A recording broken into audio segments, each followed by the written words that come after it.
ಸ್ನೇಹಿತರೆ, ದಯವಿಟ್ಟು ನನ್ನ ಚಾನಲ್ ಸಬ್ಸ್ಕ್ರೈಬ್ ಮಾಡಿಕೊಳ್ಳಿರಿ, ವಿಡಿಯೋ ಪೂರ್ತಿ ನೋಡಿರಿ, ಹಾಗೆ ವಿಡಿಯೋಗೆ ಒಂದು ಲೈಕ್ ಕೊಡಿ.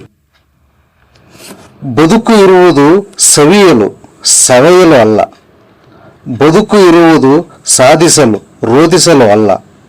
ಬದುಕು ಇರುವುದು ಸಂತಸ ಪಡಲು ಸಂಕಟ ಪಡಲು ಅಲ್ಲ. ಬದುಕು ಇರುವುದು ಬಾಳುವುದಕ್ಕೆ ಬಳಲುವುದಕ್ಕೆ ಅಲ್ಲ. ಬದುಕು ಒಂದು ಸಂಭ್ರಮವಾಗಬೇಕೇ ವಿನಃ ಸಂಗ್ರಾಮವಾಗಬಾರದು. ಯಾರಿಂದಲಾದರೂ ದೂರ ಆಗಬೇಕು ಅಂದುಕೊಂಡರೆ ಜಗಳ ಮಾಡಿ ದೂರ ಆಗಬೇಡಿ, ಮೌನವಾಗಿಯೇ ದೂರವಾಗಿ ಬಿಡಿ. ಆ ಮೌನದ ಹಿಂದೆ ನೂರಾರು ಅರ್ಥ ಇರುತ್ತದೆ. ಜೀವನದಲ್ಲಿ ಬಯಸಿದಾಗ ಬಯಸಿದ್ದು ದೊರಕುವುದಿಲ್ಲ, ಬಯಸಿದ್ದು ಸಿಗುವ ಹೊತ್ತಿಗೆ ಬಯಕೆಗಳೇ ಇರುವುದಿಲ್ಲ.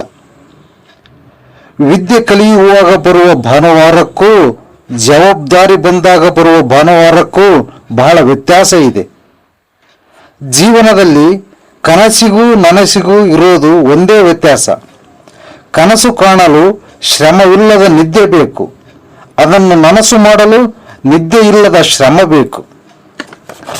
ಕಷ್ಟಗಳನ್ನು ಭೇಟಿಯಾದಾಗ ತಾಳ್ಮೆಗೆ ದಾರಿ ಸಿಗುತ್ತದೆ. ಅವಮಾನಗಳನ್ನು ಭೇಟಿಯಾದಾಗ ನಿರ್ಣಯಗಳಿಗೆ ದಾರಿ ಸಿಗುತ್ತದೆ. ಹಸಿವನ್ನು ಭೇಟಿಯಾದಾಗ ಅನ್ನದ ಬೆಲೆ ಗೊತ್ತಾಗುತ್ತದೆ. ಸೋಲನ್ನು ಭೇಟಿಯಾದಾಗ ಗೆಲುವಿನ ದಾರಿ ಸಿಗುತ್ತದೆ. ನೀನು ಸಾಯುವಾಗ ಯಾರೂ ಒಳದಿದ್ದರೂ ಪರವಾಗಿಲ್ಲ, ನೀನು ಬದುಕಿದ್ದ ರೀತಿ ನೆನೆದು ನೀನು ಒಳದಿದ್ದರೆ ಅದೇ ನಿನಗೆ ಮೋಕ್ಷ. ಪೂಜೆಗೆ ಇಟ್ಟ ಹೂವು ಪ್ರಸಾದವಾದರೆ ಸತ್ತವರ ಮೇಲೆ ಇಟ್ಟ ಹೂವು ಸೂತಕವಾಗುತ್ತದೆ.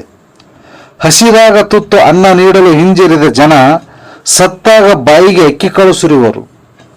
ದಾಹವಿದ್ದಾಗ ನೀರು ಕೊಡದ ಜನ ಸತ್ತಾಗ ಹಾಲು ತುಪ್ಪ ಹಾಕುವರು. ಬದುಕಿದ್ದಾಗ ಹೂವು ನೀಡಿ ಹರಸದ ಜನ ಸತ್ತಾಗ ಹೂವಿನ ಮೇಲೆ ಮಲಗಿಸುವರು. ಜೀವನದಲ್ಲಿ ಹತಾಶೆಗೊಂಡಾಗ ಹೀಗೆ ಅಂದುಕೊಳ್ಳಿ: ಅತ್ತಿದ್ದು ಸಾಕು, ನಗಬೇಕು ನಾನು. ಬಿದ್ದಿದ್ದು ಸಾಕು, ಎದ್ದು ನಿಲ್ಲಬೇಕು ನಾನು. ಯಾರದೋ ಪ್ರೀತಿಗಾಗಿ ಹಂಬಲಿಸಿದ್ದು ಸಾಕು, ನನ್ನನ್ನೇ ನಾನು ಪ್ರೀತಿಸಿಕೊಳ್ಳಬೇಕು. ಯಾರಿಗಾಗಿಯೇ ಬದುಕಿದ್ದು ಸಾಕು, ನನಗಾಗಿ ನಾನು ಬದುಕಬೇಕು ಎಂದುಕೊಳ್ಳಿ. ನಮಸ್ಕಾರಗಳು.